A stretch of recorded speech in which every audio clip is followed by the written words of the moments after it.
اور اپنے ہونٹوں کو بدی سے باز نہیں رکھتے۔ ہم بے شک اگر اپنے آپ کو ٹٹولیں، جانچیں، غور کریں تو اپنی پوری ایک دن کی پوری ریکارڈنگ کر لیں تو اکثر ہم دیکھیں گے کہ کہاں کہاں میں نے اپنی زبان سے، اپنے رویے سے، اپنی ایٹیٹیوڈ سے، اپنے ٹون سے، ہم کہنا نہیں چاہتے اس طرح، لیکن وہ کہتے ہیں نا کہ وہ کنٹرول بڑا مشکل ہوتا ہے۔ اصل شکل انسان کی جو نظر آتی ہے وہ غصے میں ہوتا ہے، تو وہ پھر وہ بات کہہ دیتا ہے جس کو واپس لینا مشکل ہوتا ہے، بات چاہے جتنا میں۔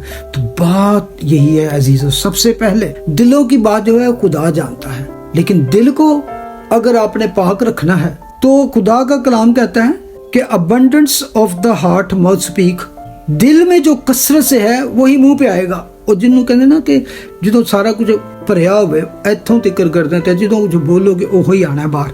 تو خدا کے کلام میں ایک میری بہت ہی فیوریٹ ورس ہے، وہ ہے کولوسین 3:16، کلسیوں 3 باب اس کی 16 آیت کو اپنی دل کی ڈائری میں لکھ لیں تو خداوند آپ کو کبھی بھی مایوس نہیں ہونے دے گا۔ لکھا ہے مسیح کے کلام کو اپنے دلوں میں کثرت سے بسنے دو۔ واہ، بیکوز کیوں کہ دل کی کثرت سے منہ بولتا ہے۔ تو اگر آپ کے دلوں میں مسیح کا کلام کثرت سے بھرا ہوگا، واہ، abundance of the word of God، richness of Christ word، خدا کے کلام کی کثرت آپ کے اندر ہوگی، richness ہوگی، تو جب آپ کے منہ سے کوئی بات نکلے گی تو کیا نکلے گی؟ کمال، دنائی، تعلیم و نصیحت، یا پھر مزامیر، گیت اور روحانی غزلیں۔ 17ویں آیت آگے، کام یا کلام جو کچھ کرتے ہو سب خداوند کے نام سے کرو، اور اسی کے وسیلہ سے خدا باپ کا شکر بجا لاؤ۔ تو عزیزو، حاصل کلام یہ ہے، do good and enjoy life, no double life, کہ اندر کچھ اور باہر کچھ۔ مسیحی مجلس میں بڑے ہی مذہبی اور باہر دوسری کمپنی میں، دوسری بیٹھک میں، گروپ میں ڈفرنٹ، گھر میں اور بچوں کے ساتھ اور بیوی کے ساتھ اور، لیکن چرچ میں خدا کے لوگوں کی جماعت میں بڑے ہی مذہبی۔ تو میری دعا ہے کہ خدا آپ کو نہ صرف حکمت و دنائی کی روح دے، بلکہ آپ کی زبان اور ہونٹ اور دل کو اتنا شفاف کر دے کہ جو کچھ آپ کے اندر سے نکلے اس سے نہ صرف آپ بلکہ دوسرے برکت پائے۔ صادق کے ہونٹ جو ہیں وہ حکمت کا خزانہ ہے، جب بھی کھلے اس سے دوسروں کو برکت ملے، جب بھی کچھ بولے دوسروں کو نصیحت ملے، جب بھی کچھ بولے لوگ اور سننا چاہیں۔ فضل کے ساتھ تعلیم اور نصیحت کی باتیں، کلام کی باتیں، قدرت کی باتیں، مزامیر، گیت اور روحانی غزلیں۔ میرا یہ کہنے کا مقصد صرف ہے کہ جس قدر بھی ہو سکے خدا کے کلام میں اپنے آپ کو ڈھالیں۔ کوشش کریں کہ جب بھی موقع ملے آپ کلام کو پڑھیں، کلام کو سنیں، اس پر غور کریں، کلام کی کثرت آپ کے اندر بسی رہے۔ تو پھر دیکھیں عزیزو کس طرح خداوند آپ کے اپنی زندگی، آپ کے گھرانے کی زندگی، آپ کے ارد گرد کی زندگی کو کس طرح برکت دیتا ہے، اور کس طرح آپ کی زندگی سے، آپ کے پورے گھرانے کی زندگی سے خدا کو جلال ملتا ہے۔ خداوند آج کے اس کلام کی وجہ سے آپ سب کو، مجھے اور تمام سننے والے کو برکت دے، آمین۔ God bless you.